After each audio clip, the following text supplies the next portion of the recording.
प्रभु यीशु मसीह की क्रूस पर से पहली वाणी।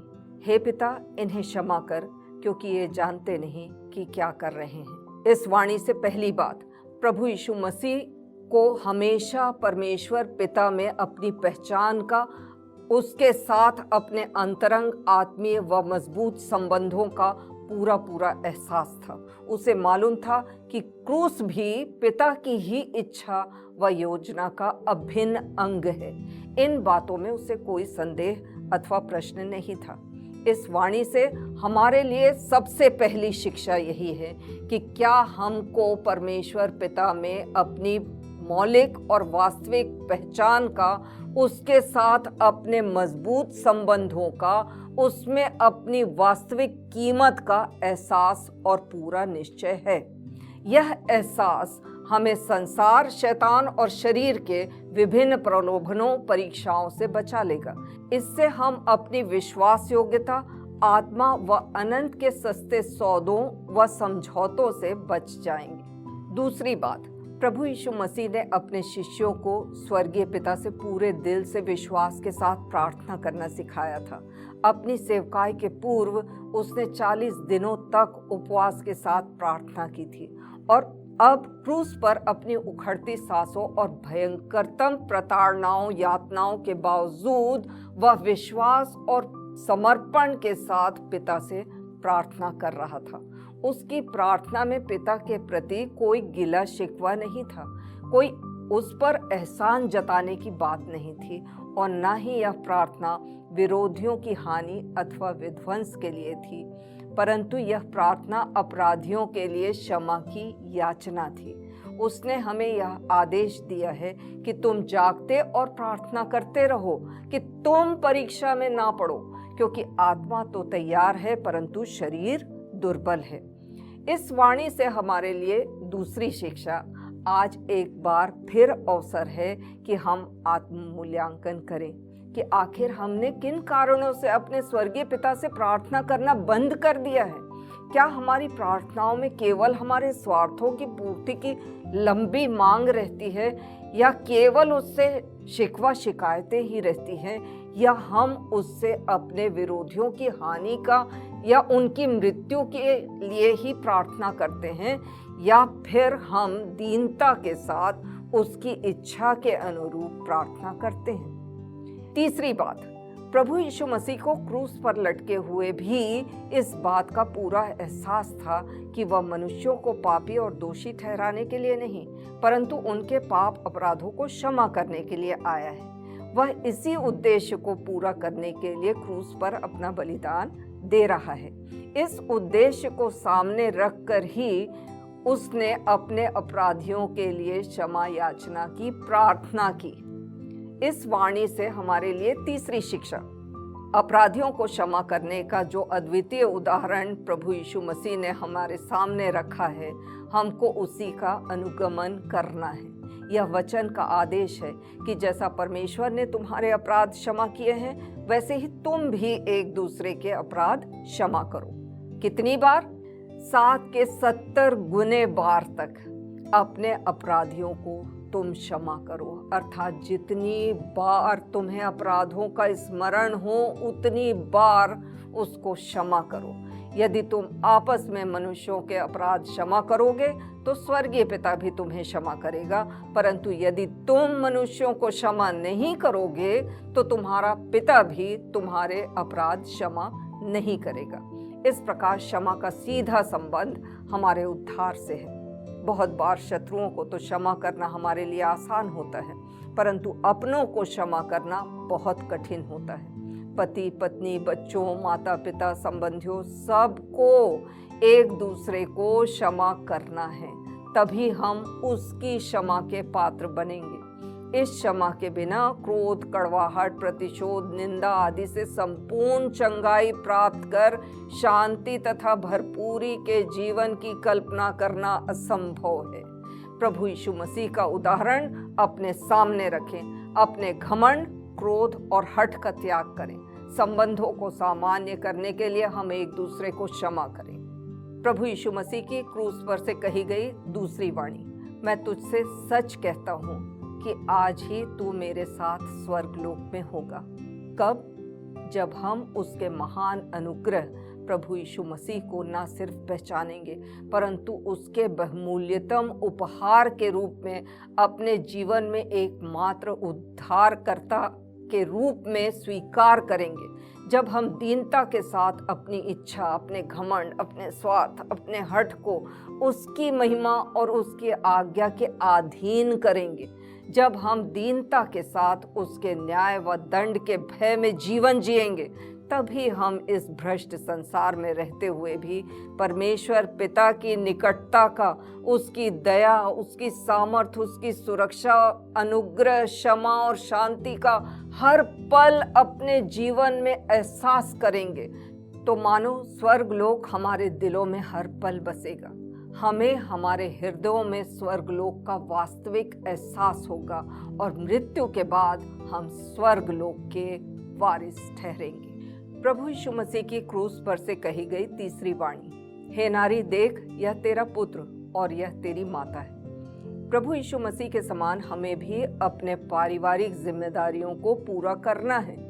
हमें किसी भी प्रकार से इन पारिवारिक जिम्मेदारियों के प्रति लापरवाह और गैर जिम्मेदार नहीं होना है। पहला तीमुथियुस 5:8 में लिखा है कि यदि कोई अपनों की और निज करके अपने घराने की चिंता ना करे तो वह विश्वास से मुकर गया और अविश्वासी से भी बुरा बन गया है। हमें अपने परिवार का पूरा ध्यान रखना है और अपनी पारिवारिक जिम्मेदारियों को ध्यानपूर्वक पूरा करना है। इतना ही पर्याप्त नहीं है कि हम प्रभु यीशु मसीह पर विश्वास करते हैं, परंतु इससे भी एक कदम आगे बढ़कर प्रमुख प्रश्न यह है कि क्या यूहन्ना के समान प्रभु यीशु मसीह हम पर भी विश्वास करता है? यूहन्ना के समान क्या हम भी उसकी सेवकाई के लिए उसके पास उपलब्ध हैं? यूहन्ना के समान क्या हम भी उसकी महानतम आज्ञा को पूरा करने के लिए तैयार और तत्पर हैं? यूहन्ना के समान यदि हम भी किसी भी कारणवश प्रभु यीशु मसीह से दूर हो गए हैं, उसकी सेवकाई से अलग हो गए हैं, तो आज अवसर है कि अब एक भी पल और गंवाए बगैर हम उसके पास आएं, अपने जीवनों को संपूर्णता से उसके हाथों में समर्पित करें।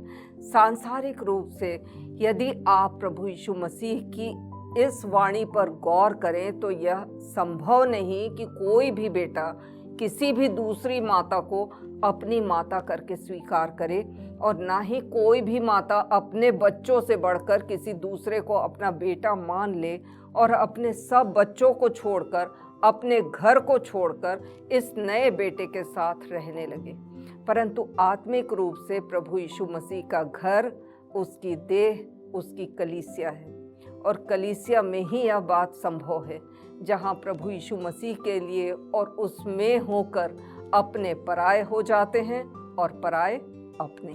प्रभु यीशु मसीह की क्रूस पर से कही गई चौथी वाणी, हे मेरे परमेश्वर, हे मेरे परमेश्वर, तूने मुझे क्यों छोड़ दिया? प्रभु यीशु मसीह ने संसार के हर एक पापी के पाप, अपराध, अधर्म के मानो एक बड़े समुद्र को अपने निर्दोष शरीर तथा अपनी निर्दोष आत्मा में समाहित कर लिया था। वह जो पाप से अनजान था, वह हमारे लिए पाप बन चुका था। परमेश्वर ने हम सब के पाप अपराधों का बोझ उस पर लाद दिया था। वह हम सब के पापों के प्रायश्चित के लिए परमेश्वर का बलिदान होने वाला मेमना बन चुका था, जो जगत के सब पापों को उठा रहा था। वह हमारे ही पाप अपराधों के कारण क्रूस पर कुचला जा रहा था। वह हमारे लिए, हमारे स्थान पर, हमारे ही पापों के कारण पिता के न्याय, क्रोध व दंड का पूरा छलकता हुआ प्याला पी रहा था। वह हमारे उद्धार की पूरी पूरी कीमत अपने पवित्र तथा निर्दोष लहू के द्वारा, अपने पवित्र बलिदान के द्वारा चुका रहा था। इन्हीं सब कारणों के कारण पिता ने पहली बार अपने इकलौते बेटे, अपने जिगर के टुकड़े को, जो उसकी प्रसन्नता का कारण था, बिल्कुल अकेला छोड़ दिया था। क्या हमने अपने स्वर्गीय पिता के उस असीमित प्रेम, अनुग्रह, दया तथा उपकार को समझा है और स्वीकार किया है, जो उसने क्रूस पर अपने इकलौते बेटे प्रभु यीशु मसीह के बलिदान के द्वारा प्रकट किया है, कि उसमें होकर उसे हमें फिर कभी त्यागना ना पड़े, कि उसमें होकर हमें पापों के दंड से नहीं गुजरना पड़े, कि उसमें होकर हम स्वर्ग के भागीदार हो सकें, कि उसमें होकर हम परमेश्वर की दृष्टि में पवित्र, धर्मी और निर्दोष ठहर सकें, कि उसमें होकर हम उसके संतान और वारिस बन सकें। हम क्रूस पर पाप के अंत परिणाम को, उसके भयावह दंड को, नरक की पीड़ा को स्पष्ट रूप से देख सकें और समय रहते सही निर्णय कर सकें, क्योंकि इस निर्णय पर ही हमारी अनंत की नियति निर्धारित है। प्रभु यीशु मसीह की क्रूस पर से कही गई 5वीं वाणी, मैं प्यासा हूँ। लहूलुहान यीशु घंटों क्रूरतम प्रताड़नाओं के बाद पूर्ण रूप से डिहाइड्रेटेड था। संपूर्ण रूप से मानव होने के कारण वह शारीरिक रूप से प्यासा था। यह ध्यान देने वाली बात है कि उसने यह वाणी यह जानकर कही कि सब कुछ पूरा हो चुका है। उसने स्वर्गीय पिता के मानव के प्रति प्यार को संपूर्णता से क्रूस पर प्रकट किया। उसके क्रूस के द्वारा पिता परमेश्वर का पापियों के प्रति न्याय, क्रोध और दंड संपूर्णता से प्रकट हुआ। उसने क्रूस पर बलिदान के द्वारा संपूर्ण मानव जाति के उद्धार का कार्य पूरा किया। उसने क्रूस पर मनुष्य के तीनों प्रमुख शत्रु शैतान, शरीर व संसार को पूर्ण रूप से धराशायी किया। उसने क्रूस पर स्वर्गीय और सांसारिक अपनी समस्त जिम्मेदारियों को पूर्ण किया।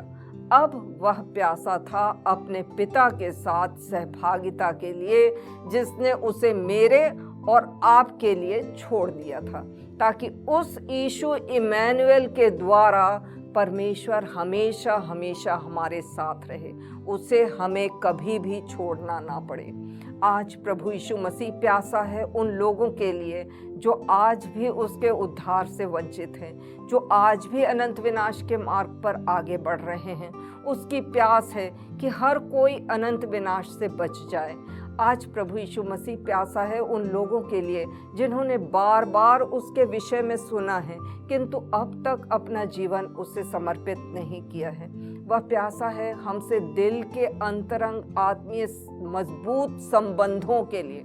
वह प्यासा है अपने लोगों में पवित्रता और धार्मिकता से भरा समर्पित जीवन देखने के लिए। वह प्यासा है कलीसियाओं को सत्य का स्तंभ, प्रज्वलित ज्योति एवं आत्माओं को जीतने का सशक्त माध्यम बनते हुए देखने के लिए। वह प्यासा है व्यक्तिगत जीवनों में, परिवारों में, कलीसियाओं में अपने सर्वोच्च, प्राथमिक एवं सर्व प्रमुख स्थान के लिए।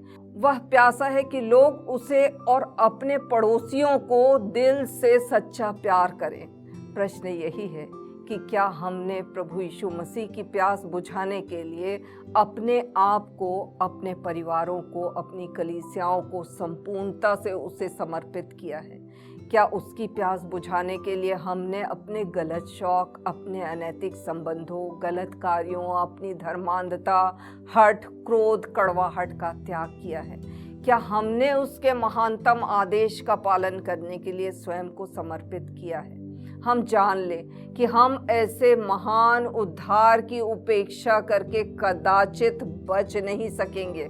आज अवसर है कि हम प्रभु यीशु मसीह की प्यास बुझाने के लिए स्वयं को समर्पित करें, ताकि हम स्वयं फिर कभी भूखे प्यासे ना रहें, बल्कि हम उसका उमड़ने वाला आशीषों का सोता बन जाएं। प्रभु यीशु मसीह की क्रूस पर से कही गई 6वीं वाणी पूरा हुआ।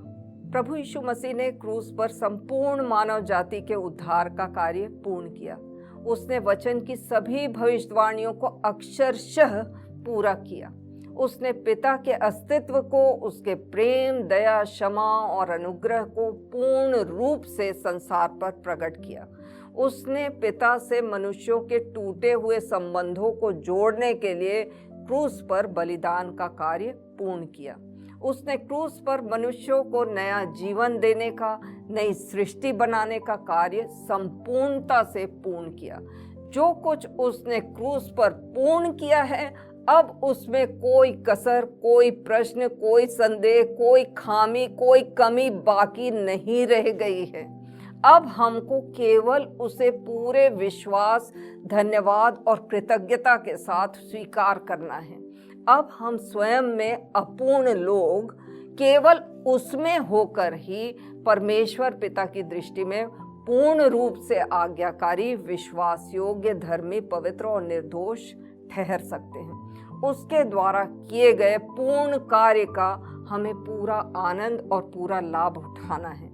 साथ ही जो उद्धार का कार्य उसने हमारे जीवनों में किया है, उसे डरते और कांपते हुए अपने जीवनों से हमें पूरा भी करना है, ताकि मरने के पूर्व हम भी कह सकें कि मैंने अपनी कुश्ती लड़ी है, मैंने जीवन की दौड़ पूरी की है, मैंने विश्वास की रखवाली की है।